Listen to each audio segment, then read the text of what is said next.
Ladies and gentlemen, I proudly welcome you to Marley State of Mind. You know what the fuck it is. You know what time it is, motherfucker. Let's go. It's a motherfucking podcast. Yeah, it's a motherfucking podcast. Hey, it's a goddamn podcast. Yeah, it's a motherfucking podcast, bitch. Yeah, it's a podcast, bitch. It's a goddamn podcast. What up, what up, what up? Welcome to the world's dopest podcast, Marley State of Mind. Here at a Bunch of Bull Studios, as always, with you every Saturday. Tonight, no different than every other Saturday. We got a special guest with us. Yeah. Mr. Grindmode himself. Yes, indeed. Y'all see me on the phone working. I'm sending out the link. So if you get the link, make sure you tap in. Make sure y'all tap in if you ain't already tapped in. We got Dion Dupree with us. How you feeling, brother? I'm good, bro. How you, man? Oh, man, I'm quite lovely. I'm glad you came down to join us, man. No doubt. Thanks for inviting me. Absolutely. This is a blessing, man. Oh, man, it's a blessing to have you. I know you got a lot to offer.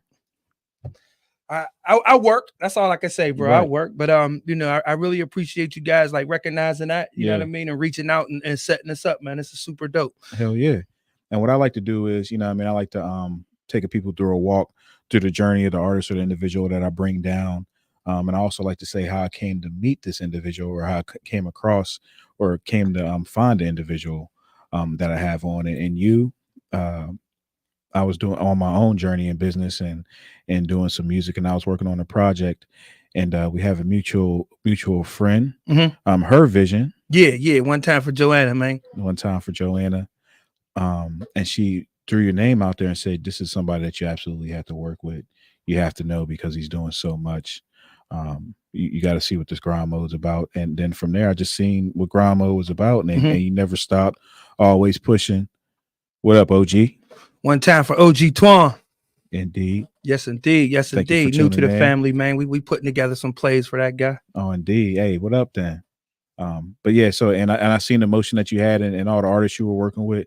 I was at a Jim Jones show. I don't know if you remember seeing me there. Me and my homie Sean was there at the Jim Jones show, and we Sean got a record with Jimmy and Jewels, and Jimmy brought us back to fuck with him. And of course, you was in the building. Yeah. You was in the exclusive area too. With the artists, and I was like, man, bro, really be on his grind, steady working. Yes, and, indeed.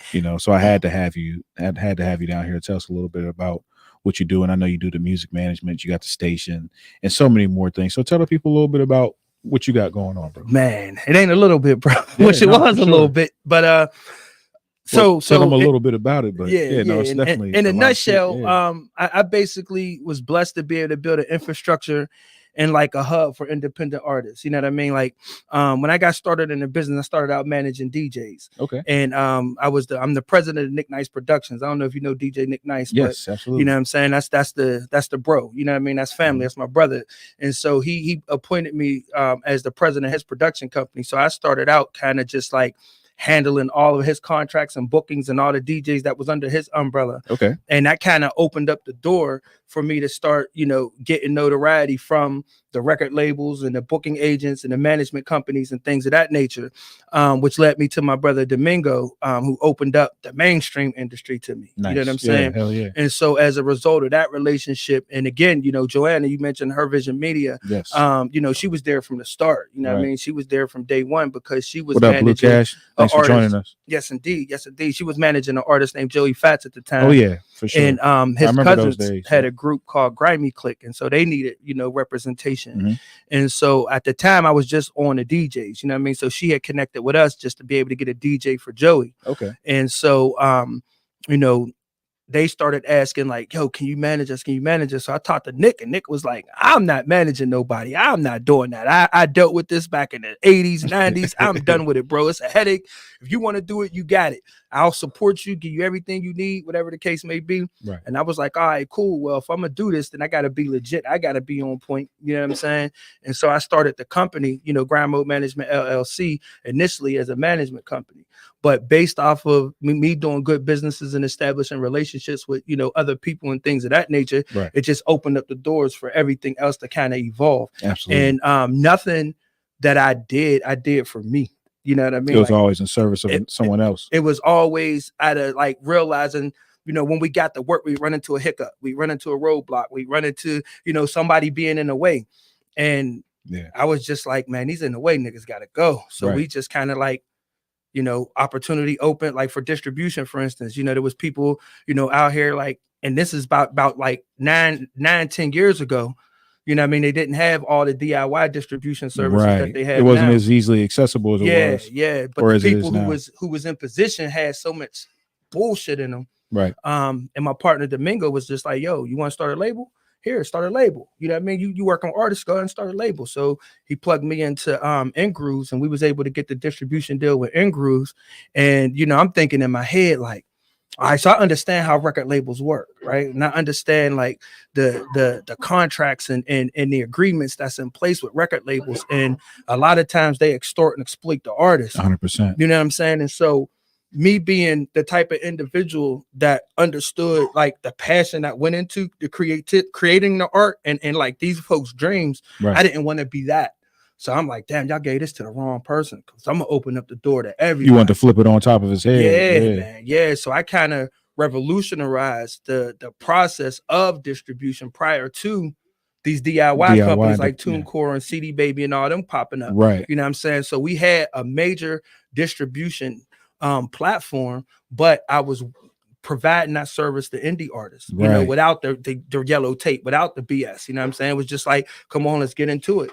And so I've always been a disruptor, you know what I mean? And so, you know, as a result of that, you know what I mean? Again, Domingo, my big dog, he hooked me up with the radio situation. We like when we was working campaigns and things like that, trying to get artists on radio was always some bull crap. So it was like, you was really pounding the pavement with it. Yeah, absolutely. Yeah, because that's one thing about me, man. Like, if we're gonna get to work, we're gonna get to work, and we're gonna start, you know, we're gonna start from the ground. We're gonna start with the guerrilla market. We're gonna start in the streets and build our way up.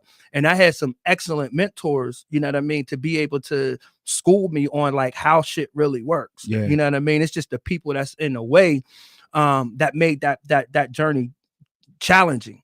And then, you know, when, like I said, as I continued to build and started establishing these relationships with the real movers and shakers who really make shit work, you know, I realized like when they say you need a budget, hell yeah, you need a budget because, you know what I mean, these aren't necessarily gatekeepers that try to keep you from getting to what you know, need to have. It just costs, you know what I mean? There's hard costs. It's individuals who time costs them money and it costs you money. Yeah. There's hard costs that's associated with anything that you do, any business that you set up, like even this podcast, right? So in order for you to be able to do this, you got hard costs, you got equipment, you got, you know, the visual, you got everything that you need to do to be able to set up where you can live stream. You know what I'm saying? You got the building, you got the lights, you know what I mean? Those are hard costs that you got to factor. They're inevitable. Yeah. You know what I mean? And you can't get around that. And so, you know, as I learned and evolved in the business, I educated the artists about that as well, so they could understand the difference between, you know, what's worth paying for, what you have to pay for, and, you know, what you can leverage based off of relationships. Like weighing risk and rewards. Yeah, absolutely. Absolutely. So,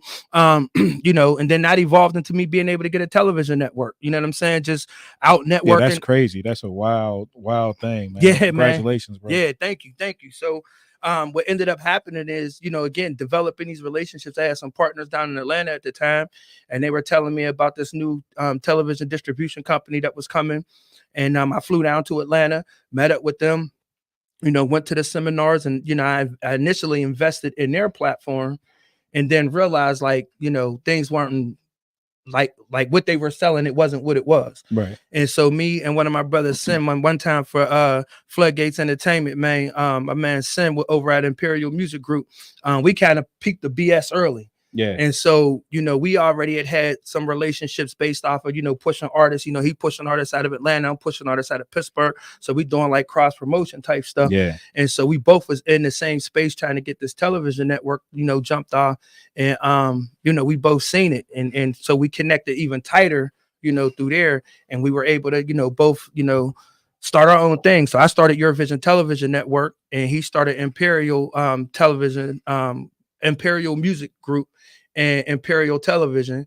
And so we just use those as promotional outlets for the artists that we work and on. doing different cross promotion with each other. Absolutely. To reach a broader market. Absolutely. And that's one of the things, like, you know, again, I tell people, like, my network is vast, but my relationships in those network means a lot to me. You know what I mean? And these people believe in me, and they know when I pick up the phone and call and say, this is what we're trying to do. Yeah. You know what I mean? It's on go. They're going to execute.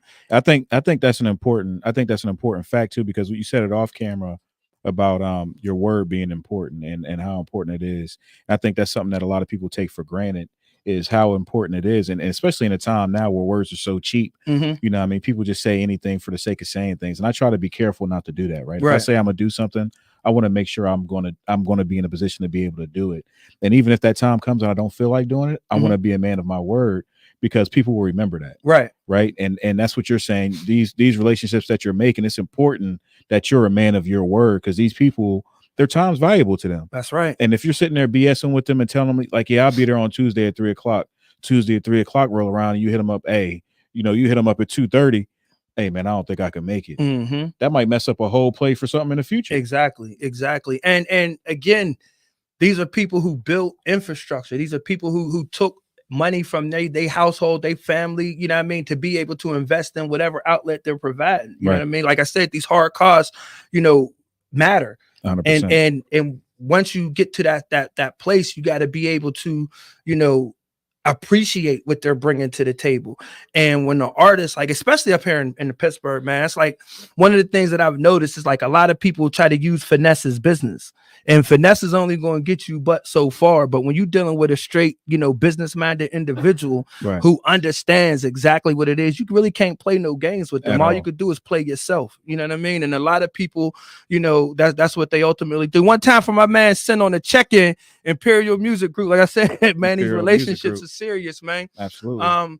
And so, we were just talking about you, bro. I don't know if you heard. Yeah, he probably called. That's the delay. Yeah.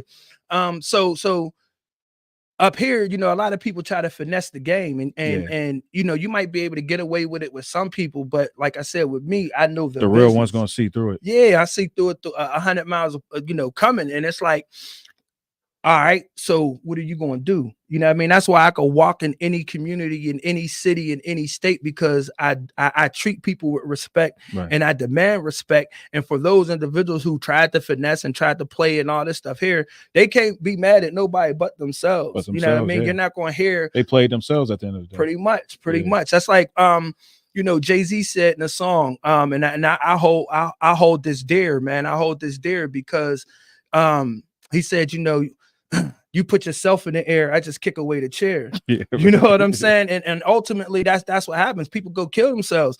And I ain't gotta go talk bad about nobody or do no bad business or anything like that, because at the end of the day, if we doing solid square business and you can't live up to those expectations, then the only person you have to look at or blame is yourself. 100%. You know what I mean? And so I could walk confidently with my head up and comfortably and pull up by myself in certain situations and not have to, because you're doing good business because I'm doing good business. You know what I'm saying? And so I stand on that. And those individuals in my network that make it possible for me to do what I do, I'm like extremely grateful for it, because that's ultimately what it's about. It's not just me, it's every individual that I have the relationship that I can reach out to in Houston, I can reach out to in Atlanta, that I can reach out to in Miami, that I can reach out to in New York, that I can reach out into Ohio, that I can reach out to right here in the city. How did you get to the point, or what's your process like when ciphering out individuals you want to work with, whether it's artists or whether it's different business individuals that you want to work with behind the scenes? What's your process of ciphering out like the ones who are BSing from the ones who are really about their business? So that's an excellent question. That's an excellent question. It goes back to knowing the business. It goes back to knowing what's real, right? Mm-hmm. And so when you know what's real and you know the nuances, you know what things are supposed to look like, instantly it's a red flag when you hear the game, when you hear the, finesse and all that stuff there. And, depending on where you at, what city you in, you're going to hear like, different slang that's associated with the finesse. Like my folks up in New York, everything, you know what I'm saying? You know what I'm saying? So we get that, you know what I'm saying? You know what I'm saying? Like, bro, you're not even saying a full sentence. Like, what are we doing? You know what I mean? Like, I know what we should be doing. So I'm listening to you to see if you going to stand on what it is, we trying to execute. And, I had to learn through trial and error, early in the business, I did make the mistake of like, chasing the name, chasing, the person who I thought was this, and it ended up being some BS. It was a valuable lesson, but, it wasn't no loss, you know what I'm Right. saying? Because every L that I've ever taken has been a lesson. I'm Turned going to into a sit back, lesson. evaluate. I'm going to figure out, you know, how to come up better and not make the same mistake moving forward. So again, just to answer the question, I use knowledge of the business and knowledge of the service Previous that I'm asking them experience. for them to provide. Right.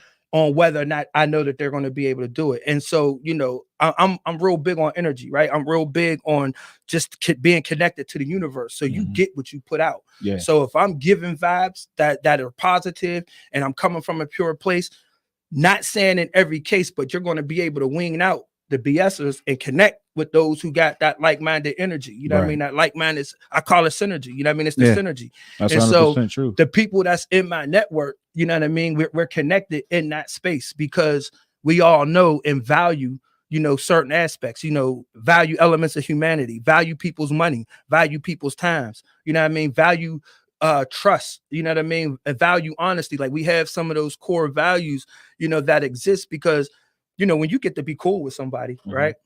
And the cameras aren't rolling and you know people aren't in the room or whatever, they gonna have real conversations with you. You know what I'm saying? So you gonna hear if a motherfucker's on the scam shit, oh man, yeah, man, we just smacked this nigga like for 5K, told him we was gonna do and you know what I mean, he gave us the bread and we got ghosts. And it's like, oh yeah, that's what's up.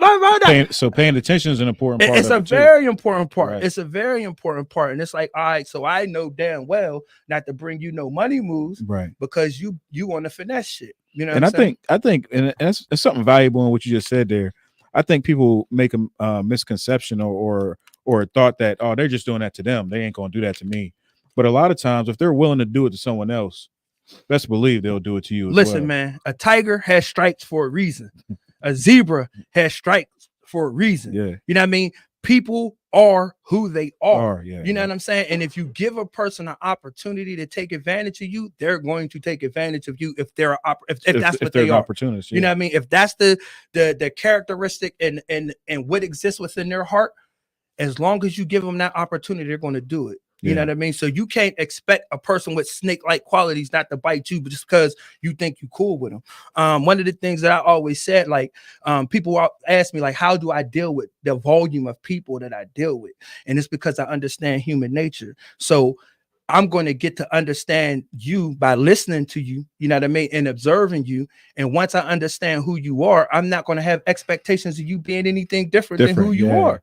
You dig what I'm saying? 100%. So if you a snake and a scammer, like, I'm not going to give you an opportunity to snake and scam me or my people. Right. You know what I'm saying? But that don't mean we ain't got to be do cool. Business, yeah. That don't mean that we can't, you know, chop it up and have conversations. Or if you get a situation where you feel like somebody could benefit from what I'm bringing to the table, now I'm not going to do to them what you would do to them, but we can establish I know who you are. Yeah. So, you know, again, understanding humanity and understanding human nature. Because I even had some of that, like something like that happen with some guys out of New York where they were using my distribution, you know, platform to be able to tell artists, like, we can get you these deals, and getting money from them, not saying nothing to me. But when I got in the room with the artist, or the artist got to me directly, like, yo, I did this. Oh, bro, you ain't do that with me. Did you have that conversation with me? That's the conversation you had with them. Oh, I'm sorry, bro. I don't know what to tell you. Do you find situations like that happen often when you're working with all these different individuals and these different networks? It happened early. You know what I mean? Again, like, associating myself with people who was on the finesse shit. Right. You know what I mean? And they weren't who they presented themselves. Yeah. And once I realized, like, that's who they were, then, you know, the business relationship stopped. You know what I'm saying? The artist that was in that situation was like, oh, damn, well, I'm gonna fuck with you directly. And we, you know, got into some future business and things of that nature. And kind of left that what it was. So it doesn't happen often now at this point because I'm way more knowledgeable. I'm way more understanding of the business. I'm way more aware of the finesse. You know what I mean? I'm aware of the BS because I just spend a great deal of time studying. I spend a great deal of time learning. You know what I mean? Like, if I'm not directly involved in social situations, like out in the clubs and things of that nature, I'm in the crib. I'm in the crib, buckled down. You know what I mean? Yeah. I'm meditating. I'm praying. I'm planning. You know, I'm putting the process together, and you know, you got to be able to have that discipline as well. I just told somebody, like, I'm not a a victim of the life. You know what I'm saying? I'm a creator of the life. You know what I mean? And there's a big difference. That's powerful. Yeah. There's a big difference. Some people get caught up in the life, so they want to be out all night and popping bottles and doing this, and you know what I mean, using their fame and celebrity to be able to get at these females and different things of that nature. I could walk into damn near any club and have my way. But just because I can do it don't mean I am going to do it. You know what I'm saying? So if it's not no official business, I'm not really outside. And how did you learn that balance in that? Because there's probably a lot of younger artists that are coming up and do spend a lot of time partying, and you know, even I see guys that go to the studio and do a lot of BSing in the studio, really don't make much product. You know, I mean, they're in the studio for 4 or 5 hours, might come out with a song. Right. Like, how did you learn to make that balance of, all right, let me pick my shots. Let me figure out where I'm going to spend my energy, spend my time at. I've always kind of been like a very selective person, you know, in that space. Just understanding emotional maturity and understanding the importance of controlling your impulses. You know what I mean? Just because you can do something don't mean you should do something. Right. And I can't even say that was necessarily from trial and error. I kind of been like that. You know what I mean? I come from, I kind of come from a different type of, you know, background and element, man. I've always kind of had like these multiple life, you know what I mean? These multiple layers to myself. So, you know, it all depends on, you know, what person you know. Do you know Dion? Do you know Dookie? Do you know Duke? You know what I mean? Like, 100%. Do you know Mr. Dupree? Like, you know, so I've always had to like kind of navigate through life, you know, as a chameleon, you know what I mean? Adapting to whatever environment that I'm in. And it was a survival, you know, technique, because it was like, you know, I'll take you back to the early ages where I kind of like realized that that's how you survive. It's like I grew up in the gangbang era, right? I grew up in the 90s, and you know, 89, 90 was the time that the gangs hit in the city. I was only 14, 15 at the time, but I also was an athlete, and I was a baseball like an all-star, and so we were on the traveling teams. So I'm from Homewood, so initially everything crit, you know what I'm saying? But then I'm playing baseball on the hill. You know what I'm saying? We travel into Garfield. We're all over the place. My family lived in Garfield for a minute. You know, back in middle school, we all went to the same school. You know what I'm saying? Larmer, Garfield, he says we all was in Reisenstein. You know what I'm saying? And so it's like I had to learn to adapt to each environment. You know what I mean? In order to survive. So I was one of the few people, you know, in Homewood in the 90s that could go on to these different neighborhoods, you know what I mean, and still say I'm from Homewood. You know what I mean? I still throw a C up, but I'm not being disrespectful. You know what I mean? Just representing where you from. Pretty much, and it was just like, again, that survival mechanism just was instilled deep inside of me, and so it just transcends into business. Yeah, how did you find that helping you in business, being able to be a chameleon, being able to walk in the different neighborhoods or even in different boardrooms now when it comes to business, and figuring out who you need to be in that situation? It's an element of really just having knowledge of self. You know what I mean? And knowledge of what you're standing on. You know what I mean? When you're in the business, you know the business that you're in, you could confidently speak on that. So, you know, one of the things that, you know, I say is I'm unapologetic. You know what I mean? Everything that I do is unapologetic. People think my favorite color is black because I wear it all the time. No, it's because I represent our culture. I'm unapologetic in that culture. You know what I'm saying? I buy black vehicles. I buy black clothes. You know what I mean? It's unapologetic. And so it's all with purpose. Yeah, absolutely. And so if I'm not if I'm not confident in what it is that I want to do, how am I going to make you believe in the movement? You know what I mean? How am I going to make you believe in what it is that we got going? And so my whole thing was being able to just sit in spaces and just be unapologetically me, and having people appreciate that was important to me. So I never was like a suit and tie guy. I get that a lot. Like, I'm an executive, right? I run my own after school program, you know, and work with kids, and been in the system with children for a long time and things of that nature. And it's like, in those meetings, this is how I'm showing up. Because you're going to respect my mind, and you're going to respect my grind. And if you're looking at these suit and tie guys thinking like, you know, oh man, because this person is so well dressed or so well educated, these are the biggest people out here finessing people all over the place. You go to these banks, you go to, you know, these certain businesses. They're the biggest gangsters, the white collar criminals. You dig what I'm saying? And robbing people for millions. They got you. because you think they educated because they're well dressed and all this stuff here. So because they're dressing the part. Exactly. Right. So one time for my homie Blue Cash on the check-in, you already know, up, bro. Blue Cash? So I just step into those spaces like unapologetic, you know what I mean? And so you're gonna respect my mind, you're gonna respect my grind, you're gonna respect what I bring to the table. And so like understanding how to survive the streets is also what you need to be able to survive these boardrooms. You know what I mean? Survive, working with various walks of people. You know what I mean? Just understanding how important having core values are. You know what I mean? Like trust. You know what I mean? Like humility. What do you think's difficult for, like, because you made a good point about the duality between the streets and the boardroom, right? Mm-hmm. Why do you think it's so hard for some artists to make the transition when it comes to business? Because you'll have a lot of artists, and I'm sure you encountered this, that are hella talented, but just can't hold up on the business end of things. It's desire, bro. Like when it's all said and done with, I think we're all capable of doing whatever it is we set our mind and heart to do. I agree with that. And a lot of artists set their mind and heart to make the music, but don't set their mind and heart on being educated in that space. Right. You know what I'm saying? Like in order to be successful at any business, you have to know the business that you're in. You know what I'm saying? Have you come across that artist who hell yeah, who just didn't get the business end of it? Just don't care. Yeah. You know what I mean? Just don't care. I used to put together business and music seminars, like where I would like literally sit and break down very important aspects of what artists need to know. And I'm about to get back to them because I still feel like it's a need, but the amount of people that would actually attend was so low. Like, and excuse me, it's like there are no excuses at that point. Right. And that's kind of what led me to understand, like, you could lead a horse to the water, but you can't make them drink. You could tell an artist all day, you need to know the business, need to know the business.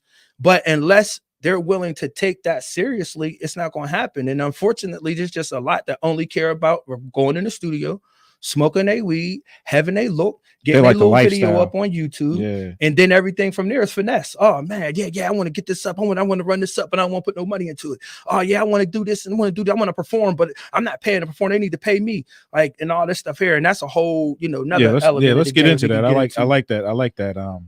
That transition, like, so the investing in yourself to do these different things. Like, so let's start with the beginning of that. Like, what do you think is a reasonable budget for an artist to expect to spend on a project if they want to take it seriously? I mean, if you kind of like surf the net, you know what I mean, look at some of these other podcast platforms, you hear people saying it's $250 for this, $100 for this, right? You know what I mean, $50 for this, or whatever the case may be. From my experience, what I tell, if you want to put out one solid project with all the right promotion, I tell artists, it's not about what you have up front, it's about what you can do consistently. I've had artists that had $30,000-$40,000 into a project and things of that nature, but they weren't able to sustain. You know what I mean? So it's about sustainability. It definitely costs, and it would be good to be able to pull from like a bank, so to say, if you had 50, 100,000, whatever the case may be, to be able to pull from it. But it's about wise spending. It's about knowing what to spend when, knowing who to spend what on and what the results need to be. So if you don't have it consistently to keep your motion going, what's the point? What's the point? You know what I mean? Like, you run through 30,000 in 2 months, you know what I mean, with a radio campaign, and that radio campaign doesn't yield the results. It wasn't long enough for people to catch on. It wasn't heard enough times for people to catch on. You didn't have any other motion going on behind it. It's all for naught. Yeah. When we could have just took out of that 30, we could have took 500 to 1,000 each month and built traction. You know what I mean? Just based off a little slow burn, and been able to do it for 2 years, right? Versus a 3 flash in the pan. Yeah. So I don't throw like bottom line numbers out there. Okay, I throw what can you do consistently, right? You know what I'm saying? I don't give a damn how much money you have.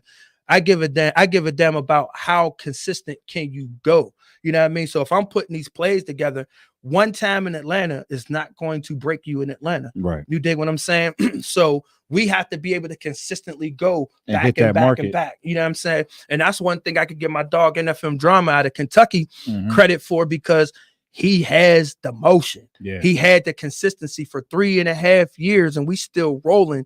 Like, he was consistent. He was outside. He was, hitting up podcasts. He was doing the shows. He was booking artists. He was opening up for them. You know what I mean? He was traveling. He was going into new cities. He was connecting with the DJs. This was every, couple days, every weekend we somewhere else. You know what I mean? For 3 years straight. And that's why he's able to yield the results that he's able to yield. And so, having that ability to be able to have somebody that I can have, like, look, this is what can be done if you just get to it.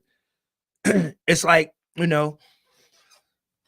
it's refreshing. Yeah. And I use it as a model because if he could do it, anybody could do it. You know what I mean? It's just like the learning process. Like, if you care enough to learn about like, anybody can learn, bro. Like, a mug with doggone mental disabilities can learn. 100%. You know what I'm saying? So it's just about what you're willing to put your heart and passion into. A lot of time you be your own biggest obstacle for it. A lot of times. Yeah. You know what I mean? Most a lot of the times, right?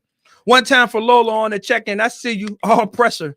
What up, Lola? Thanks for joining us here on the world's dopest podcast, Bunch of Bulls Studios, every Saturday. One time, before I forget, when we go any further, how can people get a hold of you if they want to check out what you're doing at Grind Mode? They want to see the station. They want to be in tune with what you got going on. Yeah, they can just follow the best way people to check you out? Yeah. They can follow the main page on Instagram, grind_mode 412. Grind, GRIND _mode 412. So I started these little shorts and reels stories called The Man Behind the Grind.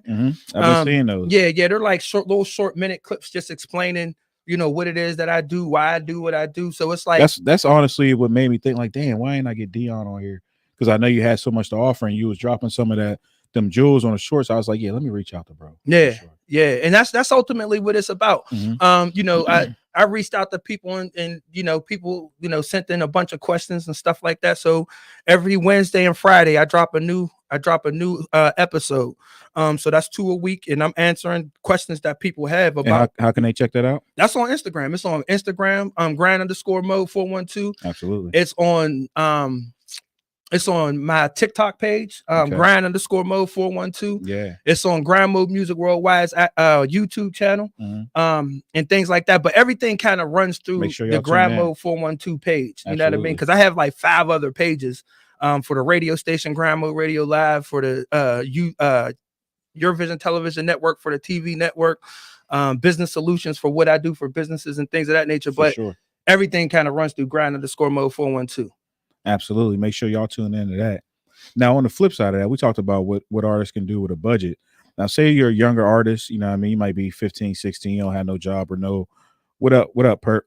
You don't have no real way of getting a hold of currency, or you don't have no real way of getting to any type of money to promoting yourself. What are some things you can do with very little budget or no budget? Just consistent, man. Just like creating that content. You know what I mean? If you got the ability to get in the studio and record, if it's music based, you got the ability to get in the studio and record. Like, these things here are powerful. Yes. You know what I mean? These things here are powerful. You don't necessarily have to go, pay a videographer, $300, $400, $500 for a music video. Right. You could create, shorts right here. You know what I mean? And there's different AI editing software. There's different there's just a lot of free stuff out there. I mean, even like on TikTok, you could go use like all their little nooks and crannies and just download the video just to keep content up. You know what I mean? That's free to be able to get people aware. And, like, for a teenager, I just was explaining, I got a younger in my studio right now. Homie's 16. I went to pick him up before I came here. You know what I mean? He's 16 years old.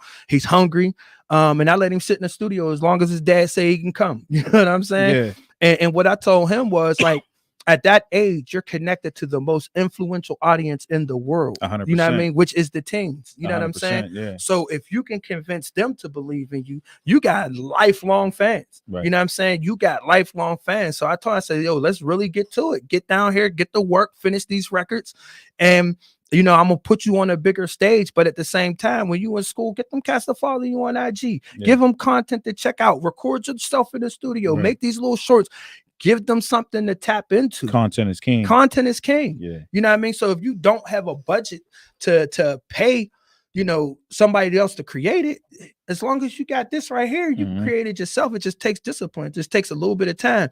And believe it or not, I shoot the man behind the grinds myself. Okay. You know what I'm saying? Yeah. Like I realized like trying to work with different people and trying to get the schedules together and all that stuff there, you know, becomes Sometimes challenging. doesn't work. Yeah, it becomes challenging. And so I said, shit, let me set up, you know, phone number 2, you know what I mean? Or phone number 3. You know what I mean? Let me set it up and, you know, get somebody to ask me the question that's going to be for that particular episode recorded. And one time for my homie Folkland Los, you know what I mean? He goes and does his sauce on it and sends it back to me. Yeah. And, you know what I mean? That's how that works. So there's really no excuse, you know what I mean? So if you don't have a budget, you just work on creating that content and keep pushing it out. But at the same time, you got to be personable. So me coming up to you saying, yo, I'm so-and-so, I make music and I would like for you to follow me on Instagram, check out my stuff, you know, is way more impactful than, you know, just throwing stuff and hitting people into the atmosphere. You got to have that personal effect. You know what I'm saying? So you build that network and eventually, you know what I mean? The money will come. It seems like a lot of artists or people in general kind of fell out of that personal space. Like they don't like to walk up to individuals and have those conversations nowadays. Everyone's, you know, so into their screen, so into their phone, they think that's the only way to communicate. Yeah, that's the negative side of the social media. Like it created a antisocial society to a certain degree. Yeah, no, and that's crazy. And I think what you said is absolutely right. You make so much more of an impact whenever you can walk up to an individual, have a conversation.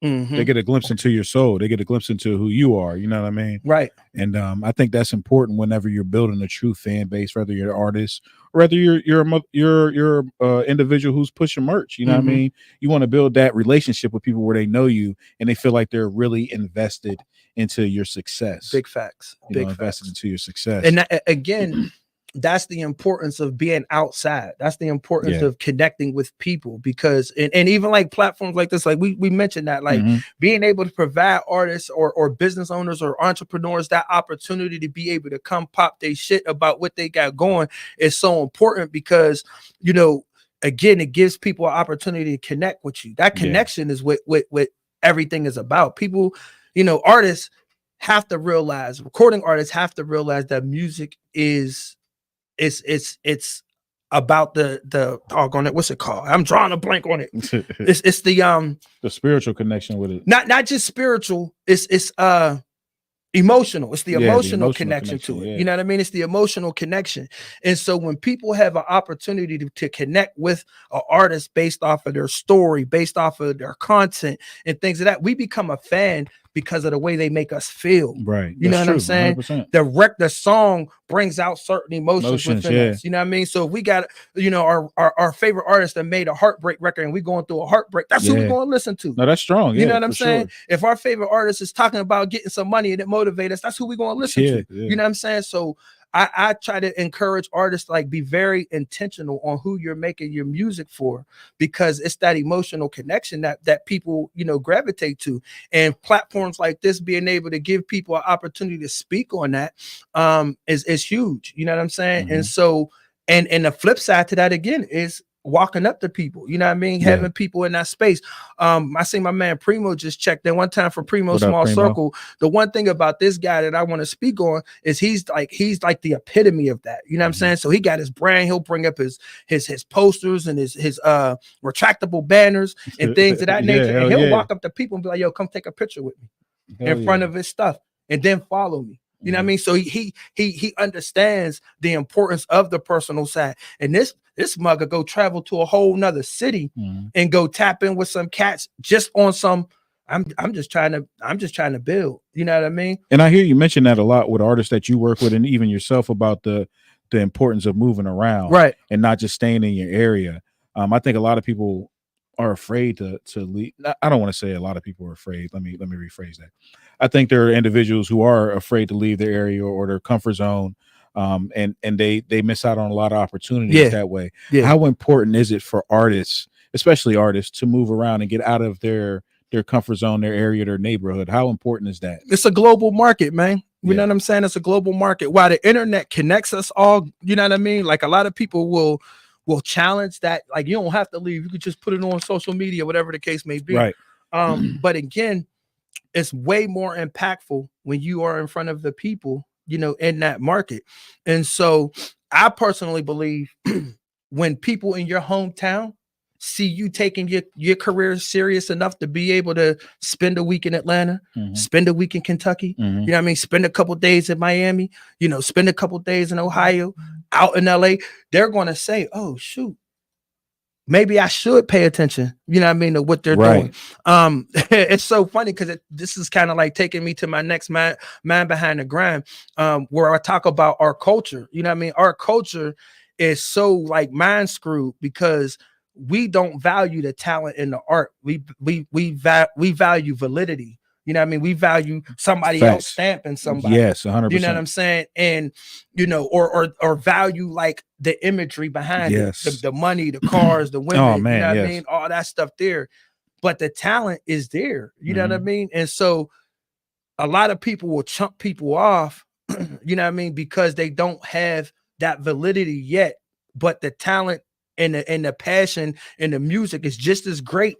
As the Moneybagg Joes and the Gucci's and everybody else, but because they don't have that same type of motion, people won't pay attention. Right. So getting outside of your city helps to start creating, that motion. You know what I'm saying? And people start to take you more serious. Yeah, that's the thing that makes the business challenging for independent artists is like it's our consumers. You know what I mean? It's us. We are the ones that make polarize hip hop. We are the ones who polarize, rap music, because if I like you, then I can't like him. Right. You know what I mean? If I'm not a fan of their music, I won't listen to, this person or whatever the case. We come up with all these damn reasons, not to support. And hip hop's the only genre that really does that. Exactly. I heard Jadakiss say that in the podcast where he said hip hop's the only genre where they break it down by region, like East Coast, West. He's like, you never heard of West Coast pop music, or you never heard of West Coast country music. He's like, we're the only ones that do all this regional things and find ways to basically genocide ourselves. Exactly. By always breaking up the things that we do. And I think that's important. Like you said, we care more about the image than the individual. Exactly. And so, I kind of like, I don't have a vetting process for who I'm going to work with other than who wants it. You know what I mean? I don't put nobody through no gun. Oh, you got to be this and you got to be that. That's what the mainstream industry do. They want the top of the line, the best of the best. And you got to have this many followers, this many streams. Right. And my thing is, let's just get to work, because if you're not that good, practice makes perfect. Right. If you don't have enough money, there's ways to get the money. Right. You know what I'm saying? If you have the passion is going to open up the doors for everything else. You know what I'm saying? So let's go ahead and wrap around a passionate person and work on providing the services that they need to become better and get those resources. So, but yeah, it's our culture. It's us. We do that to ourselves. We do it to ourselves. And we have, like, we already are one of the most influential, cultures in the world. Like hip hop culture is one of the most influential. It's everywhere. You know what I'm saying? But in America, like you said, we got it by East Coast, West Coast. We got it by this and that. And what's crazy is when white folks listen to our music, they listen to the music because they thoroughly enjoy the music. Yeah. And they can care less where you come from. They can care less where you come from. I'm connected to you because it makes me feel a certain way. Yeah. And guess what? Their music makes us feel a certain way too. 100%. You know what I'm saying? Like, that's one of the things that I tell people. That's like, people my age don't like the new rappers because they sound like they whining, they sound like they doing this and doing that. It's art, it's creative. Right.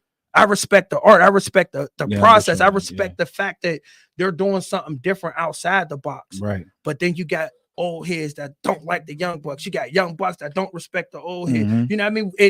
It's so deep rooted. And I just say, like, it's just a byproduct of the impact of slavery. You know what I mean? We see it across so many different platforms, and music is just another one that we just can't come together on, because it's designed for us not to come together. And you're right. I don't blame the design, bro. It's not the design, because we're victims of the belief. Right. We have that's where I was going to head to with that.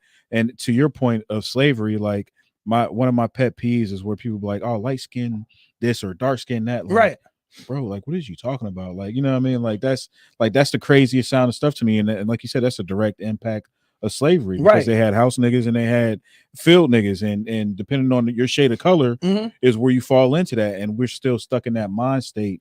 and we still think this way instead of freeing. I think it's bigger now. I think kids nowadays in the newer generation have a better grasp on being yourself. Yeah, the younger generation, this Gen Z generation definitely. Hey, Deanna, what up with you? This Gen Z generation definitely have more non-fucks to give. You know what I mean? They're more unapologetic about who they are and what it is that they're trying to accomplish. But to the acknowledgement of you know, the system, so to say, the only reason why we're victims of the system is because we still allow our minds to be trapped. We still allow ourselves to get caught up in those thinking traps instead of just saying like, I control everything that exists from my head to my toe, right? And if I don't want to believe in the BS, I'm not going to believe in the BS. If I want to listen to, you know, crazy ass rage music all the way down to R&B, soul, like gospel, whatever, I have the freedom to be able to do that without polarizing either one. Right. So do you, so do he, so do she, so do they. You know what I mean? Right. Everybody has the ability to be able to let the BS go, but they don't have the desire, you know what I mean? And they don't 100%. Have the internal discipline, you know what I mean? And so, you know, until we get that darn C together, I'm about to give y'all some game. Until we get that darn C together, man, it's going to be a challenge, man. And what the darn C is, it's an acronym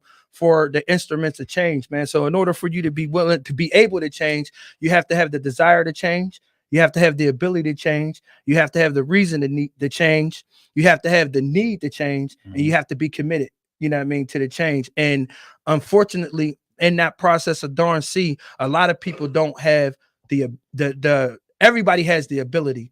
A lot of people don't have the reason, the desire, you know what I mean, and don't realize the need, you know what I mean, for the changes they want to make. They just kind of get stuck in that mindset and just allow that to be what it is. That's just the way it is. It's just out there. It's just like that. It's just the system. It's just this. It's just that. No, nigga, it's just you. It's just you when it's all said and done with. No, I 100% agree with that. And you know what I mean? I think that was one of the pivotal points in my personal life is when I understood the responsibility that I play in my life. You know what I mean? Like you said, I feel like I'm the god of what goes on in my atmosphere. And you 100% are. Not saying I don't believe in the higher power, but I am the god of my situation. And I am my only obstacle. And once you realize that, the sky's the limit. Sky is the limit, bro. You can do anything. Sky is the limit, and you could walk with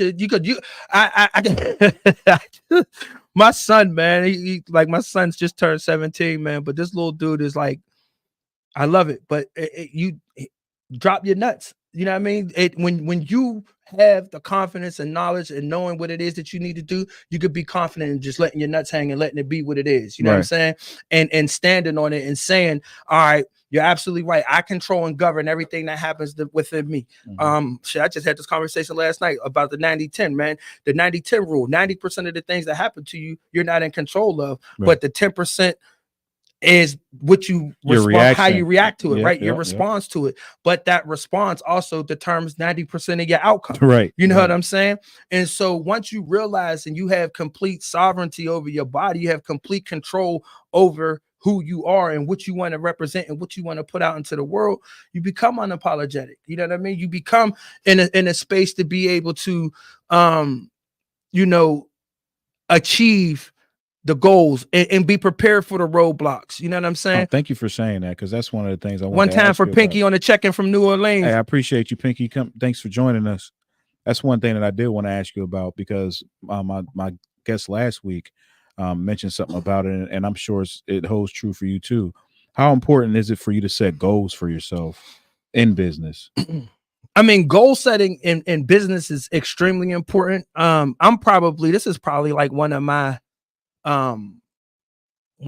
biggest challenges within my business is, you know, executing the goals that I do set, because I get pulled away so much because I'm responsible for so many people. You know what I mean? Like people, like responsible for a lot of people. You know what I mean? A lot of people come to me with their dreams and their goals. You know what I'm saying? And so I got to put the plays together to help them reach their goals. Help them achieve their goals. You know what I'm saying? And sometimes it takes away from me, you know, putting forth the energy to attain my goals. You know what I'm saying? But goal setting is so important. But because I'm such a big believer in people, and because I care about humanity. Yeah. You know what I'm saying? Like I had to align my goals up with the fact that I'm a giver. Like I had to discover that within myself. Like that's what I've been blessed to be. That's what God ordained me to be on this planet, is a supporter and an instrument for a conduit, you know what I mean, for the people. And once I realized that I'm a servant, it was just like, oh shit, I could do this without getting a dime. You know what I mean? I could wake up every day with purpose and passion, just knowing that at least one person is relying on me to help them get from A to B. Right. You know what I'm saying? And so I kind of, you know, realized like that's kind of where it is that I am. But I also realized that that was also my anchor. Right. You know what I'm saying? So in December, I had to go through a real deep evaluation process to be able to say, all right, now I got to put this focus on me. Just like I said, when we first started talking, I have to put this focus on me. Yeah. You know what I mean? And that's why I said I'm reaching out to my PR team to be able to put me on the spotlight in the front light. Because to achieve some of the goals that you set out. Yeah, absolutely. Because dang, this is crazy. I was just speaking yesterday about the twin peaks of selfishness, right?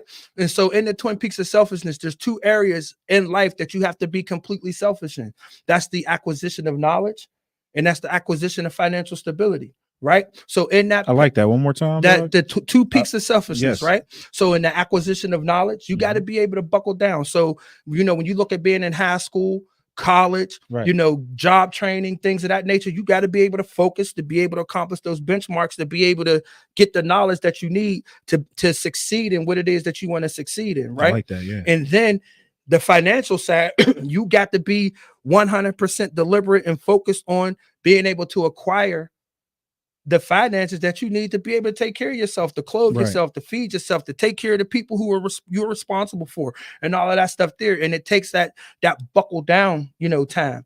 And so that's kind of where I'm at right now, you know, and realizing the bigger I get, the better I could be for people, for others. So I'm trying to, I've been trying to, you know, you come to me and I'm putting you here, right? And then you go like this, and I'm still like, all right, what am I going to do? What am I going to do? Oh, here come another person. I am going to put them there.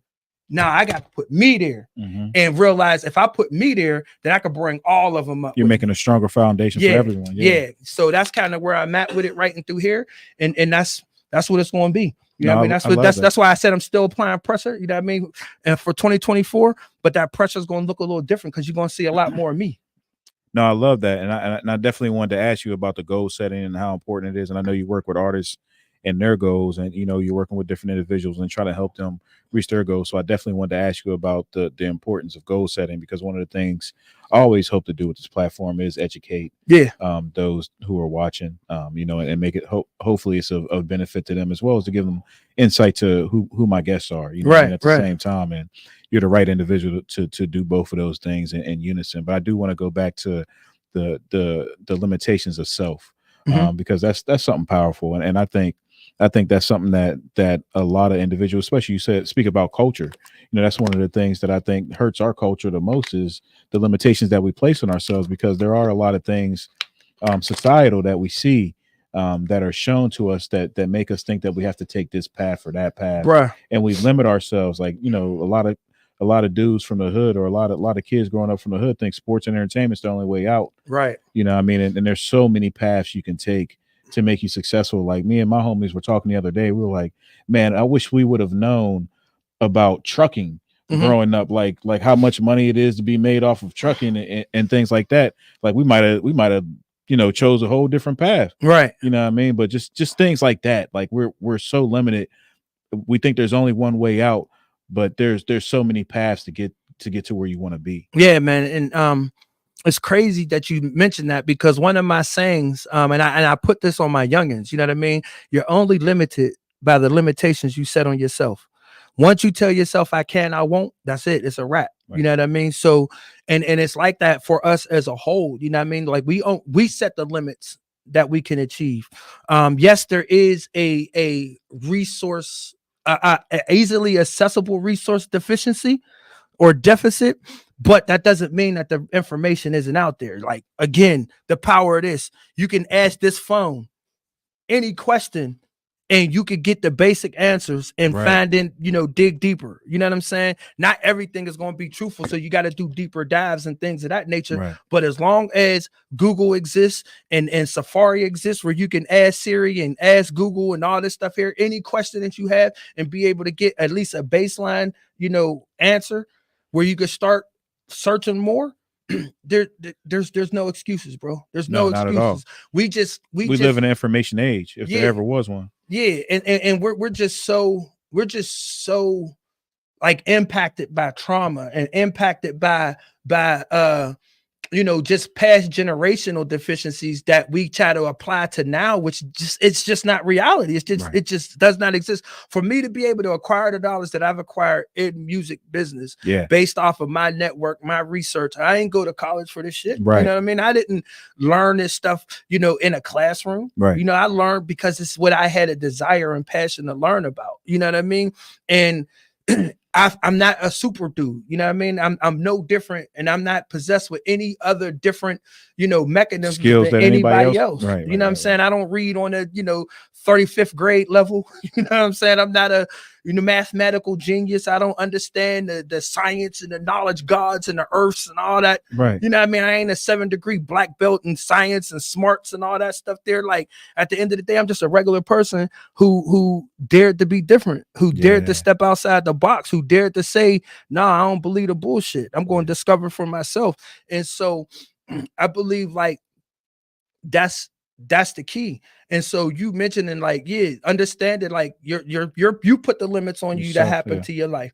Now, don't get me wrong, there are circumstances and situations that may be challenging to overcome, but as long as you have that darn C, that desire, that ability, that reason, that need, and that commitment, you're going to overcome. That darn C, I like that. Yeah, you're going to overcome. You know what I'm saying? So that's kind of, where I come from. And I spend a lot of times with the youth.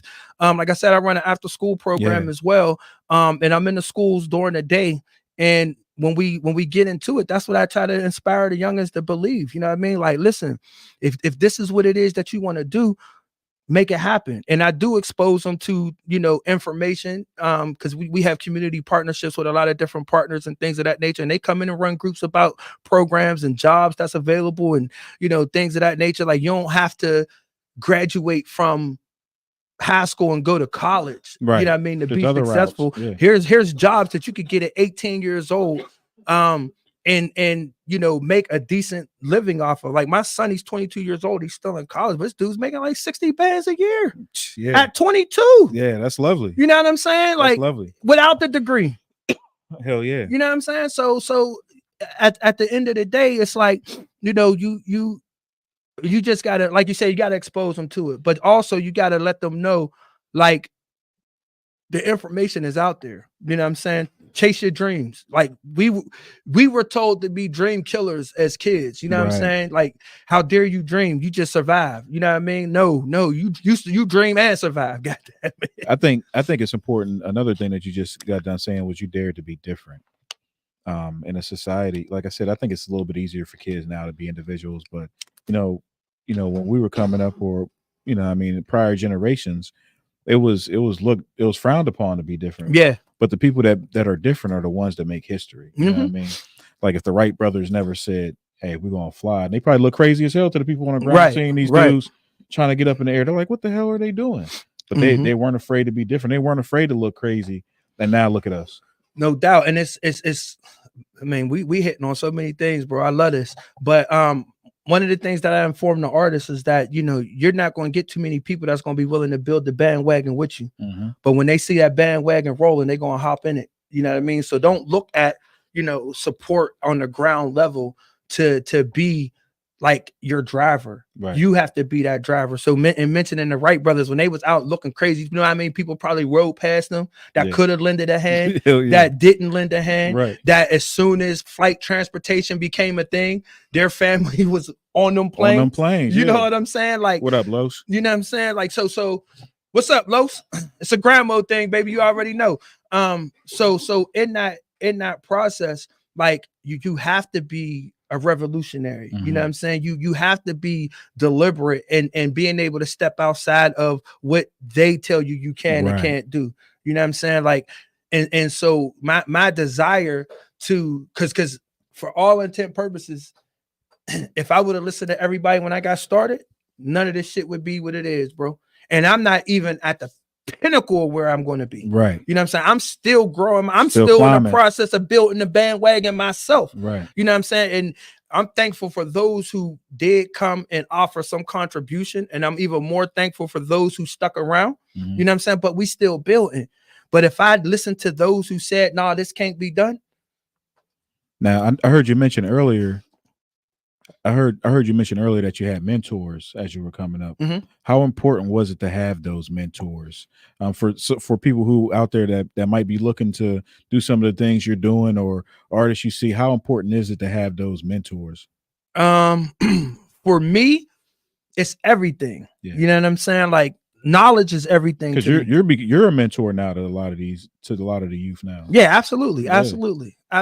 And again, that's just the area that I stand on. You know what I mean? I believe in, you know, being the change that you want to see. You know what I mean? I believe in, you know, walking the walk and bringing those that want to take the journey with you along. You know what I'm saying? And so, my mentors, you know what I mean? They're everything to me because they have the knowledge and experience.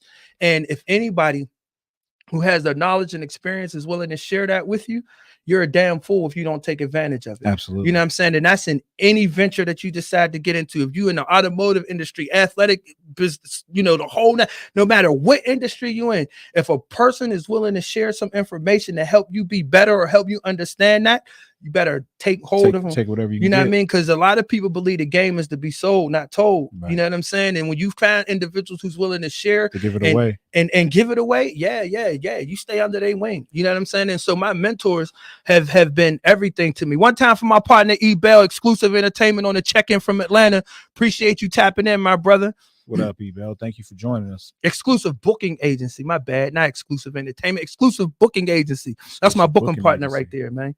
So that's how we bring all the majors through the city and things of that nature. Yeah, they showed up for you tonight. Oh, yeah, I appreciate it. So, yeah, having those relationships and having individuals who's going to give you like the do's and don'ts, you know what I mean? Help you avoid the pitfalls, the ones who share, you know, the things that work for them and the things that didn't work for them. Right. And in some case, again, you gotta be wise enough to know what works for you. Right. You know what I'm saying? Because I've been told by some of my mentors, no, you shouldn't do this and do this or do that.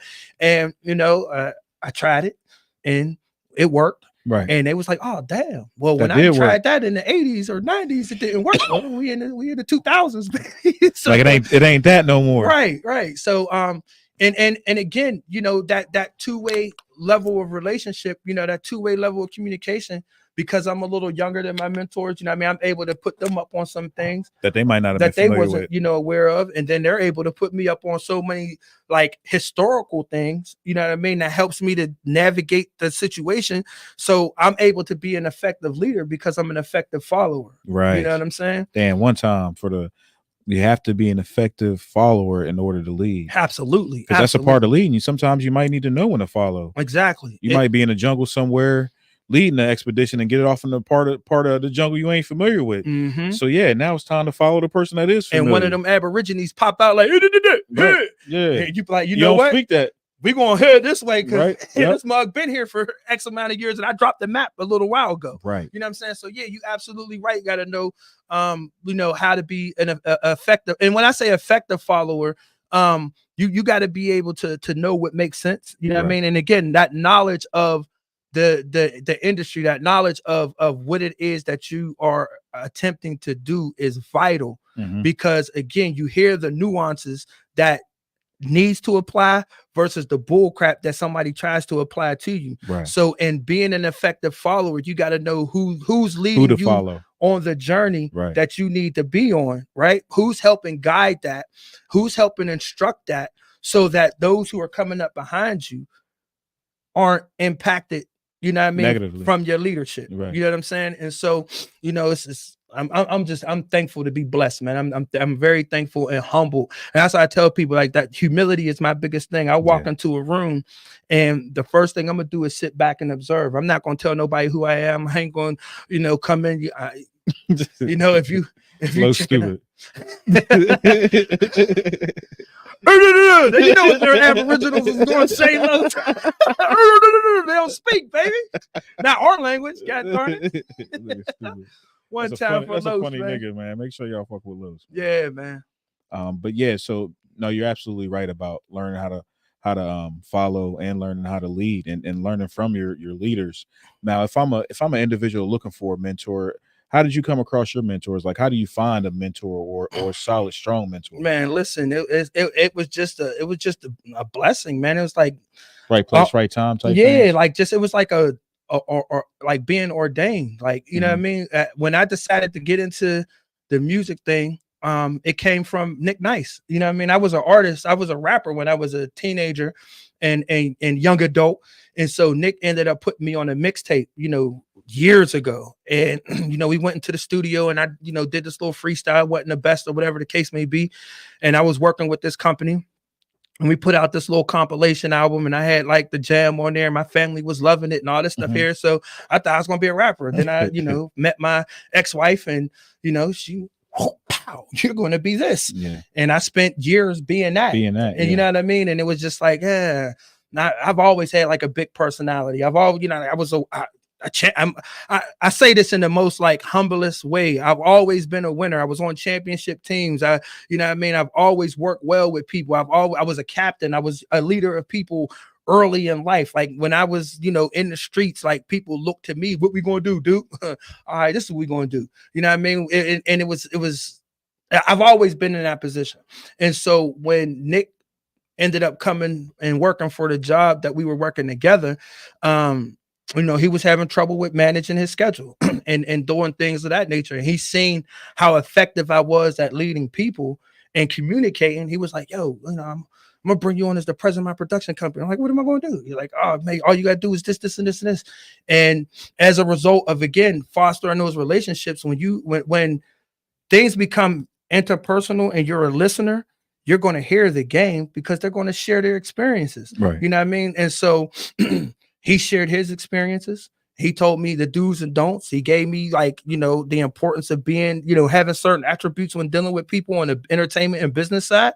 And so when I started to apply that, I started to see the results of that. You know what I mean? A lot of people thought they were talking to him through email and social media, but they were talking with me. Right. I was setting up those meetings. I was setting up those contracts. I was connecting with those individuals, and having that mindset and being just a pure person opened up the door for them to say, hey, you know what? When you go into Pittsburgh, you need to talk to this guy. You know what I mean? To the point where, you know, people was calling me the mayor of Pittsburgh. Like, no, I ain't the mayor of Pittsburgh. I'm just a small fish. But on the outside looking in, no, you a big dog. And embrace that, because the things that you're doing, there's nobody else doing. And that's a good point. Yeah. And when we connected on business and got into those interpersonal dynamics, again, listening, observing, following, and as a result of that, and they knew my goals, they knew what it is that I was trying to do. It's like, all right, I got you. Here's all. Okay, I've been here before. I work with this person. We work with this records. I put out this. You know what I mean? I've done this for 20 years. I was signed to this company for this. I'm telling you, you know what I mean? And it was like, I'm going to help you be, you know, successful. Yeah, and it's in an area like Pittsburgh doesn't have a lot of entertainment industry within it, and the fact that you're building the industry. Right, you're being that thing that people need here. Was it difficult for you to find your way in that space because it is so new? It's not difficult to find my way. It's difficult for people to understand this is what it is, because it hasn't existed. Right, and the people who were in this space before me didn't necessarily do it for the people. They did it for themselves. Yeah, you know what I mean. And they wanted certain accolades and they wanted certain, you know, respect. And when they didn't get it, they got bitter and they turned their back on certain individuals and kind of left a void. Right. Yeah. And so that entertainment hub never was here prior to what I built. Right. You know what I'm saying? And the challenge here is just getting people to understand we possess everything you need: PR, radio, marketing, branding. like real marketing, not just the cliche marketing. Like we really study your audience. We really study your music and see who the fans of your music are and figure out where they exist and put you in front of them. Yeah. You know what I'm saying? The ability to travel, to be able to get on other platforms. We possess the ability to get you on XM, iHeartRadio. Like there's nothing in music that I can't do. Right. I say that confidently. Right. There's nothing that I can't do. It's just certain things cost. I can't get around the hard costs when it comes to it. Right. And it's not for me because I don't want my videos on BET Jams and Music Choice and all that shit there, but I could do it. If you do, here's the hard cost to make it happen. You make it happen. I'll connect with the right people to be able to do it. You know what I'm saying? And then I'm transcending more into the movie side for sync deals and things of that nature. Right. And so, you know, and like you said, the hard cost, I think, is something that people have a hard time getting around because they think things are given to them. Business first finesse, bro. Business first finesse. And they think like these major labels are giving these artists these things. They're not. It's an advance. These people are looking to recoup their money. Absolutely. There's not any individual that's going to give you anything without hopes to recoup their money in the entertainment industry. There's nothing given to anyone. And again, that's why the business and music seminars that I do are so important because I share this information. Right. Here is it. These are tangible, hard facts about what this business is, so that you can make an informed decision on which direction you want to go. Right. You know what I'm saying? And that's ultimately like, you know, how it is.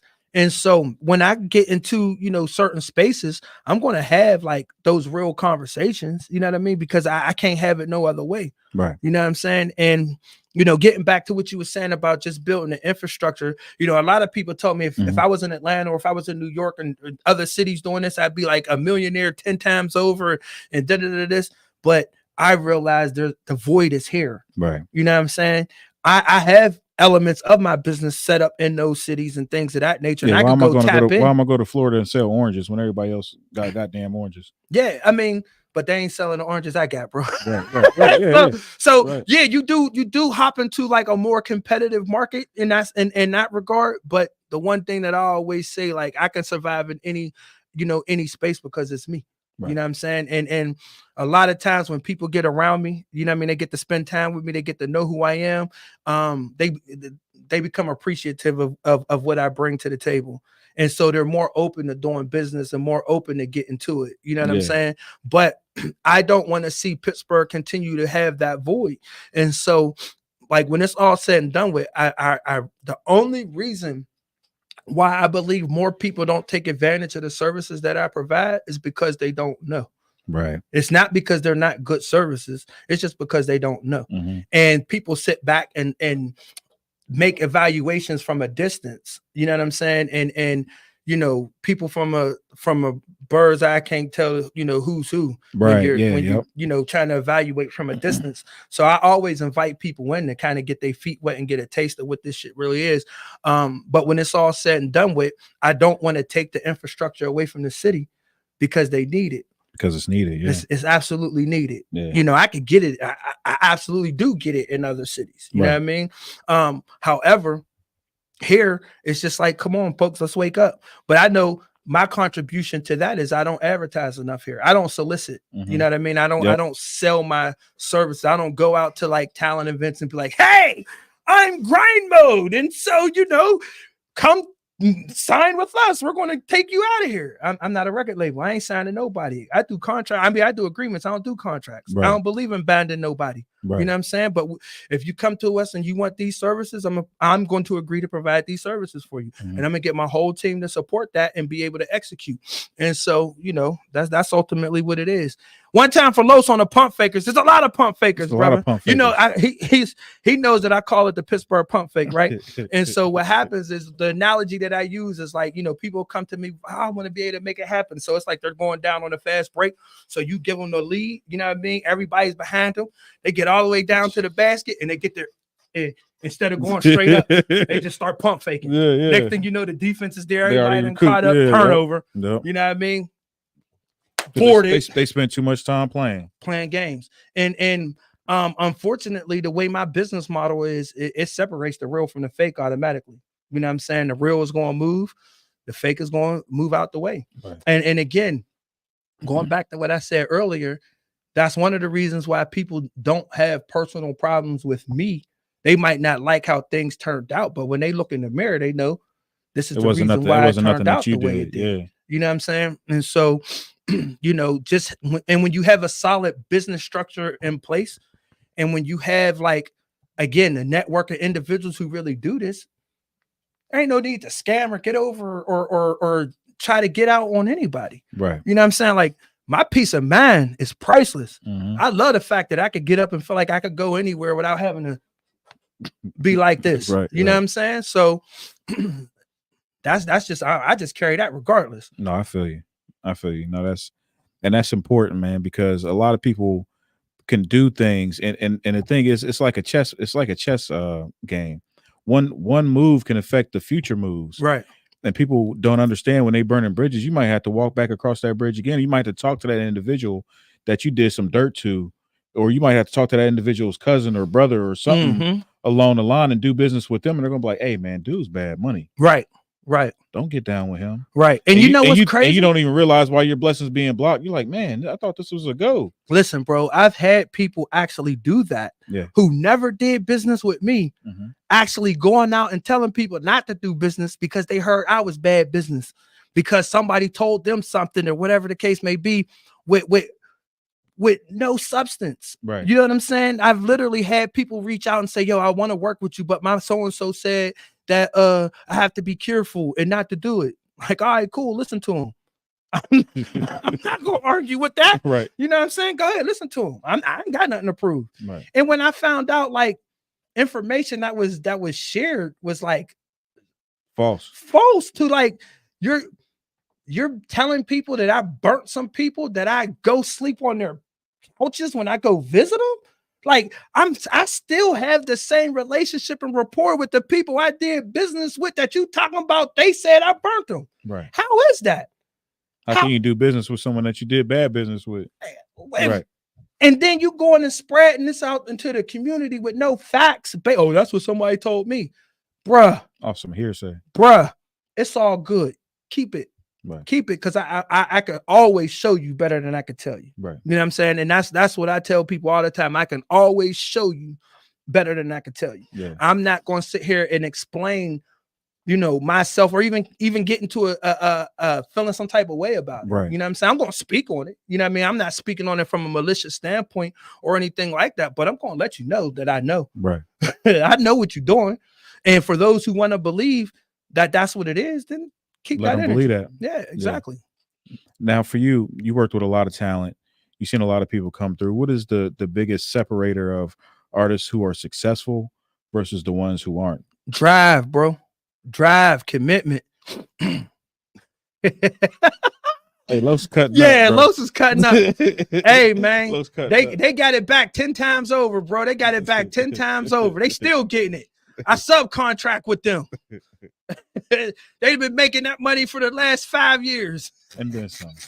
Let's get it. So you said drive? Yeah, drive, bro. Like at the end of the day, commitment. You know what I'm saying? Like some artists don't have better music. You know what I mean? They don't have better production. They don't necessarily have better teams. What they have is just like that dedication, that commitment. You know what I mean? And so when things, you know, get a little challenging, a little rocky, they don't quit. You know what I mean? If it's things in their personal life, they don't allow it to make an excuse. I believe I'm trying to remember if it was Shannon Sharp on his little Shay Shay podcast or whatever. He was just saying there's a time when you just kind of be like completely unapologetic in your approach. Well, it wasn't him. It was somebody. I was watching one of these podcast platforms, and they were just basically talking about that time where it's like, oh, was it Rick Ross? Anyway, what they basically were saying in a nutshell was like, you have to buckle down and make your goals be about you and accomplish those things before you could do for other people. Right. You know what I'm saying? Sometimes you got to step away from the family. Sometimes you got to step away from the job. Sometimes you got to step away from, you know, those roadblocks 100%. and just go make it happen. Yeah. And once you make it happen, everybody that's in your circle, they're going to be thankful for you because you're going to have more to give for them and more to provide for them. So for the artists, that's powerful. That's powerful stuff right there. Yeah. So for the artists who have made it, it's just that's what they had. You know what I mean? You just have to be committed to that sauce, man. And it's like you look at like an artist like Wiz Khalifa, Mac Miller, you know, Fed the God coming up right now, you know, Jimmy Wapo, even him, like they were committed to the process. They 100%. Did not allow excuses to stop them from making it happen. Like 100%. I need to be in LA. I might not have the money, but we're gonna get out there one way somehow. Right. You know what I mean? We're gonna figure this thing out. And so far too often people, you know, find themselves succumbing to whatever pressure that's pulling them away. Yeah. And you know, I unfortunately been in that situation. Like, you know what I mean? I was told, given an ultimatum by my ex-wife, like, look, either you lose us or you quit grind mode. And I'm like, there's no way I could lose my family. I can't lose my family. Right. You know what I'm saying? Like, y'all my family regardless. Now, whether or not we're going to be under the same household or together now is a totally different story, but y'all always going to be my family. So I just felt that was like super selfish and unfair. And it just gave me so much motivation to keep pushing. Yeah. And, you know, unfortunately, you know, she made it happen. Yeah. You know what I'm saying? But if it was meant for me, it would have been for me. 100%. You know what I mean? But my kids are my kids. You know what I'm saying? And she's my kid's mom. Yeah. And I'm always going to be working to be able to provide my children the best life possible. And so at this particular time, I have no guilt. I have no shame. I have no regret. I have no pity. I'm just, again, unapologetic in that process because I'm committed to it. Yeah. And so artists that end up making it are the ones who adopt that mentality. But just think about that. You got to have that mentality no matter what realm of profession you're going in. Right. As an athlete, you know, you look at basketball players, football players, like these NIL deals and things of that nature. You got to start getting into it early. Yes. You got to start training. You got to start, you know what I mean, doing all the work that all your free time got to go towards it. Go towards it, right? Yeah. You got to start being committed to that process because the payout on the flip back side end, is the 1 or 2% that make it to that professional level. Right. You know what I'm saying? Same with, you know, going to nursing school. At some point, you got to cut out the BS to be able to get the homework done, to be able to be alert and focused in class, to be able to pay attention to the instruction, to be able to go home and do the work, to 100%. Be able to come back and turn it in and do that for 3-4 years or however long it takes to be able to get that nursing certificate to get that job. You dig what I'm saying? No, and so absolutely. I actually mentioned that in an episode of Man Behind the Grind. You just gotta like that's what grind mode is, man. You know what I mean? It's a representation of the mentality that it takes to be successful at any walk of life that you want to be. Making a sacrifice to be successful. Exactly. So when you talk about artists that make it versus artists that don't, it's the ones who buckled down and made it happen. No, and that's a good point about being selfish. I had a good friend tell me when I was going through some trying times, he's like, man, you just got to be more selfish. Mm-hmm. He was like, how can you do anything for anybody else if you ain't straight? And I sat there and meditated on that. And that was a pivotal point for me because I'm like, he's absolutely right. Like I can't give anything if I'm not in the right space. Right. And you have to be selfish sometimes, unapologetically so. Yeah. You know what I mean? And it's nothing against anyone else. And it's not in a malicious way. It's not with ill intent that you're being selfish, but selfish isn't necessarily a bad word. Right. You know what I mean? A lot of, you know, if it's misused, you know what I mean? It can have a negative connotation. Yeah. But, you know, ultimately, you know, who gives to the givers? You know what I'm saying? If you don't have nothing to give, you can't. Right. And so, and like I said, I discovered this for myself in December. You know what I'm saying? Where it was like a really dark month for me. It was really, you know what I mean? It was a combination of the latter part of 22 and all of 23 that just hit me at one time in last month. You know what I'm saying? And in that space, it was just like, yeah, that's what you got to do. And there's nothing wrong with it. And if you do that, then you'll be able to be a better, you know what I mean? You'll be able to be a better servant. You know 100%. What I'm saying? And so that's you know, that's what it is. It's an important thing to do.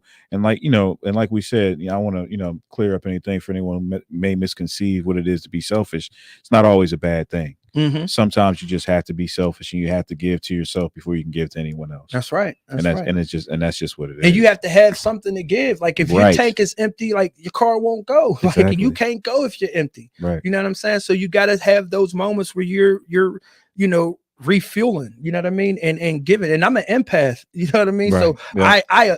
I feel the world's pain. You feel the pain. You know what I yeah. mean? I feel people's energy, and that shit is draining in itself. And so again, that's why I spend a lot of time to myself. You know what I mean? If my mental is not right, and things aren't lined up the way I need to be, I'm not putting that burden on other people. Right. You know what I'm saying? I'm not like putting that energy out into the world. I'm going to sit in the dark and I'm going to figure it out. You know what I mean? I'm going to embrace. I call that being in the soil, like a seed. Yeah. You know what I mean? When it's dark, when you got to sit in that dark space Mm-hmm. to grow. I love that. I call it sitting in the soil, because a lot of times whenever you are growing and you're about to have a big change or something good happen in your life, it gets dark. It gets dark. And you darn right, this convo sounds familiar, Deanna. You already know. We sat and had this. You know what I'm saying? Like, that's how real it is. People in my network that's close to me, you know what I mean? Like, I'm very transparent. You know what I mean? And my good, bads are indifference. You know what I'm saying? And so, you know, I like that soil term because it's a seed. You know what I mean? You're going to grow from it. And so, but so many people use that as an excuse to be an asshole, you know what I mean? To be, you know, difficult, to be challenging, to have the attitude and you know, the anger, and walk around tense and like I was telling. That's why they don't grow. Yeah, I was telling somebody, like one of the cats that you know try to do some business with, you know, he real when he talking. I'm like, bro, stop all that percolating. That's not necessary. Let's just have a conversation, bro. You ain't got the, you know what I mean? I'm not the enemy here, bro. Let's figure it out. You know what I'm saying? And again, it's that energy, you know what I mean, that people give. And you know what I mean, times is going to get hard. You know what I mean? Things is going to get tough. And when we going through it, man, we just gotta, you know, figure out what it is that we needed to learn from it. Yeah. You know, apply it. And you know, that's why I say pressure, man. It's pressure. You got to put that pressure on society. You got to put that pressure on life. You got to put that pressure on challenges. You know what I mean? And embrace those challenges. Yeah, embrace it. One time for my homie JT, man, he already know, brother. We already know. We walking that dark line right now. What up, JT? Thanks for joining us. No doubt. Hey, everybody, I appreciate y'all joining us for sure. We're locking in. Dion came in and dropping some jewels on us and giving us some good shit, bro. Now I know you already talked about the station, the network, the management. What else you working on right now for the people? What else can we look forward to seeing from you? So you know, I kind of, one of the big things that I'm doing, you know, particularly for artists that I kind of want to speak on for sure, is again, just constantly being in a space of evolution and wanting to be, you know, a strong change agent, you know what I mean, for the culture. What I did was I established some partnerships with some of the clubs that I have relationships with the owners with, and put together these performance packages where artists actually perform in front of people. You know what I mean? Instead of the showcases where they're coming out to perform in front of a bunch of other artists, and then when they get finished, they roll and things of that nature.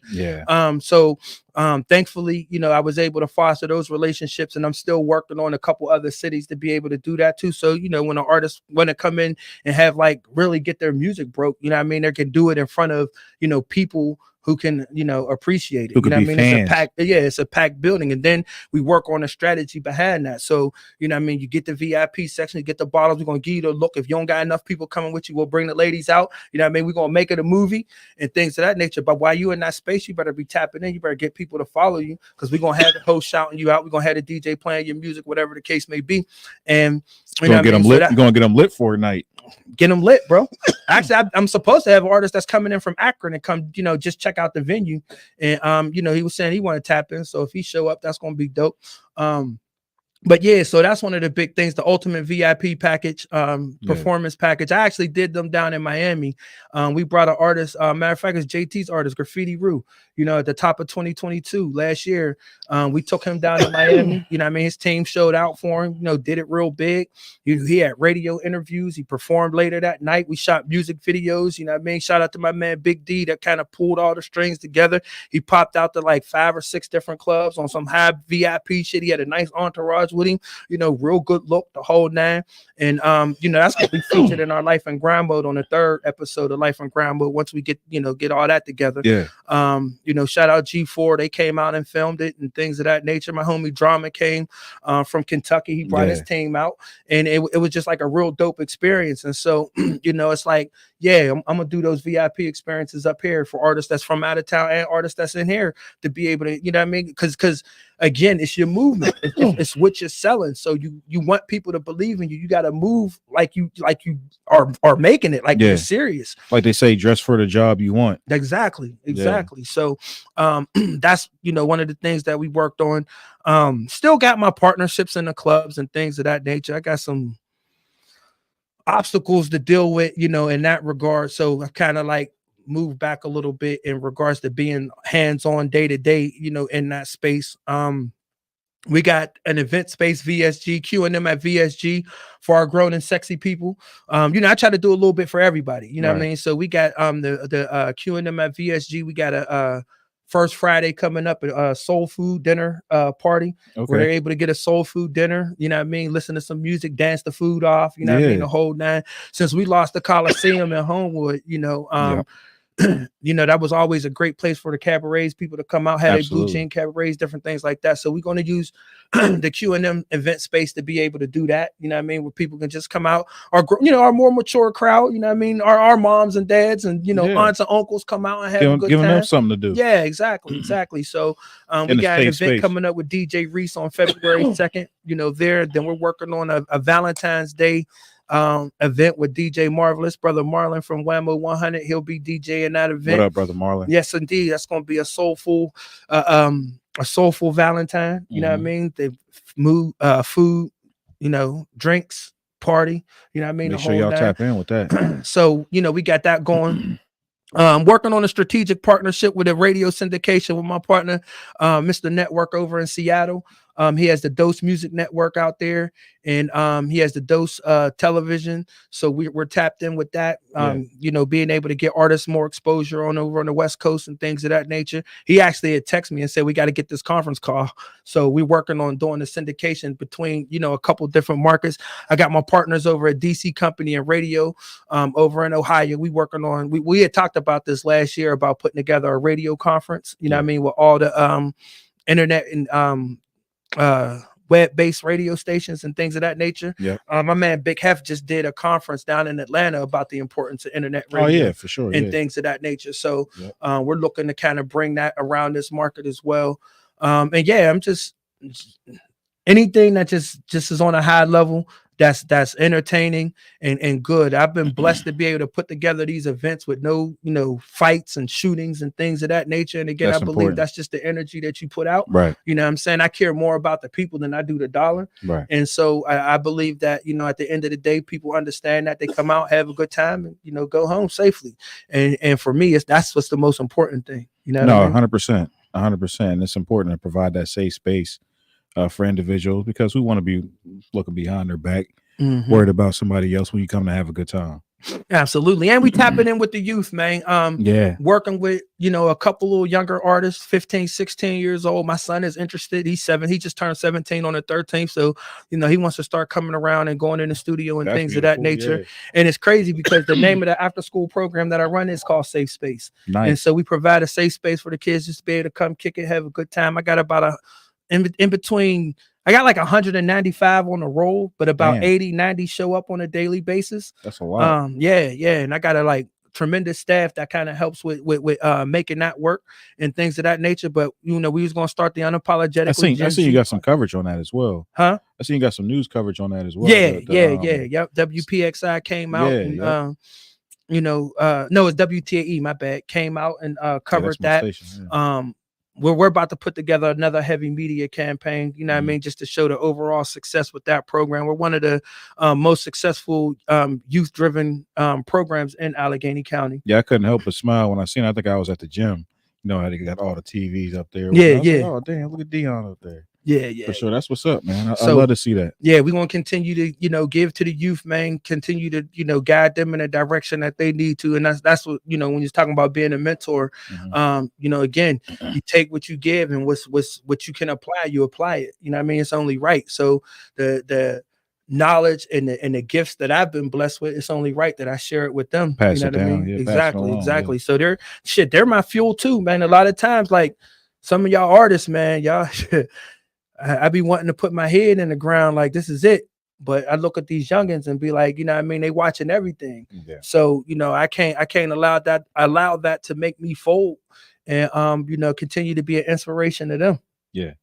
No, that's a beautiful thing. And I love, and that's a big part of what I got from today's interview is you're always giving and you're always providing these opportunities for individuals, whether it's artists, whether it's the youth, whether it's whomever you're working with, even your partners. You know what I mean? Right. You're all about the giving energy, and I love that. And I find people like you who give are often blessed.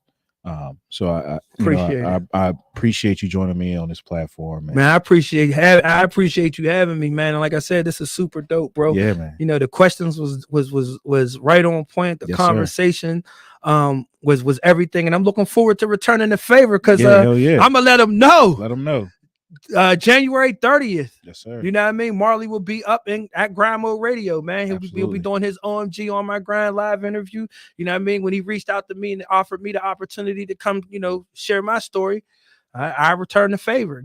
Come into the city and share your story. Let people tap in. Yeah. I can't wait for that either, and I'm looking forward to getting down there and like you said, give people a little glimpse into how I got to be where I'm at. But yeah, man, I appreciate you coming down and joining me. I hope people were able to get something from this, and this is another opportunity for us both to serve, and that's what my platform's about. I want to give artists, I want to shed light onto other people, I want to serve in that way. I want to give back to other artists and give them a platform to, introduce themselves to new fans, or even give fans that already exist for them a better insight to who they are. Yeah, absolutely. Absolutely. And I'm definitely going to be sending traffic your way, bro. Please do. Yeah. You know what I mean? I believe in the media. I Please believe do. in them platforms. And I that's one of my desires is that, other individuals that's in the area that's doing this kind of all connected more. So we can just have a media gauntlet. You know what I mean? I have so many celebrities and mainstream artists that come through. You know what I mean? That's always willing to do certain things. Right. And, I want to be able to kind of put that hub together where it's all right, this day you can be here, this day you can be here, this day you can be here, this day, you know what I mean? Mm-hmm. So when people give them an official press run. Yeah, exactly. Again, that's how, my travels is what led me to realizing these are elements that was missing here in the city. Right. And the quicker we could just get out of our own way with this me, myself, and I divisive mindset and really just get into understanding how important a collaborative approach is. Yeah. Everybody will elevate just from having that mindset in itself, instead of it being I'm only going to work with these folks, or I'm only going to do this, or nah, come on. Yeah. Come on. It all makes sense. And for those who aren't jealous of the relationships and connections that I have, take advantage of it. Right. You know what I mean? I'm a quarterback. At the end of the day, I want to pass the rock. And you're willing. Yeah, I'm definitely willing. So right. My man is putting together some plays, and he's telling me, yeah, we got this artist that's under our umbrella. We got him signed, and we want to bring him through a media run. There's no way there should only be one or two places I'm able to send him. Right. Instead of saying boom, here's everywhere we got. Here go the schedules. Go ahead and schedule that out. You know what I'm saying? And you're actually tapping into artists that's on their glow up, that's going to remember, you know what I mean, their presence when they was here. Mm-hmm. You know what I'm saying? And Absolutely. things of that nature. And when the mainstream artist is coming through, guess what? They gonna see oh, so-and-so did it. This is let me formulate this correctly. Yeah. When record companies realize that there are tangible outlets in a specific market, they make it mandatory for their artists that's touring in those markets to tap in. Yes, sir. Absolutely. And one of the reasons why it doesn't happen here is because we're not all connected, working collectively to show that it's the case. But guess what? I have these executives in my contacts. They watch my social media. They see the things that I'm doing. So any event that it's being done, guess what they're going to say? Hey, Dion, so we got A Boogie coming to Pittsburgh on a tour, and we want to do some promotional so-and-so's before his show. Can you guys line You up? got any recommendations? Yeah, boom, here it is. Here Mhm. go 5 joints he could hop on, hours before his performance at PPG Paints Arena. All right, great. Let's go ahead and do it. And guess what? That brings validity to what you're doing. Right. That brings everybody up. It brings everybody up. And that's yeah. what I'm about, bro. That's what I'm about. At the end of the day, that's what I'm about. And Rising these things tides raise really all the can boats. happen. This just isn't me talking shit. Right. This is real. Yeah. Rising tides raise all boats. So yeah, we're all going to benefit. Absolutely. I appreciate you, bro. I For really sure. Tell the appreciate people when one this more is time how to done. get a hold of you. So anybody want to tap in, man, Instagram, grind_mode 412. Yep. And then the email, info@grindmodemusic.com, grindmode music.com. Those are the 2 easiest ways to get to me. I have like multiple Instagram accounts, but the grind_mode 412 is the main business page. So you can follow me there. And if you need to contact me via email, info@grindmodemusic.com. I got 3 of these, y'all. You got 3 phones. You ain't playing. I got 3 of these. So it's all business all day, every day. Yeah. So I'm available and I'm accessible. That's right. And one more time, this is Marley State of Mind podcast. We're down here at a Bunch of Bull Studios. We had Dion Dupree in the building, Mr. Grind Mode himself. And we look forward to seeing y'all next week with another special guest. Hey, thanks again, man. No doubt, man. Thanks for having me. Thank you. Appreciate it.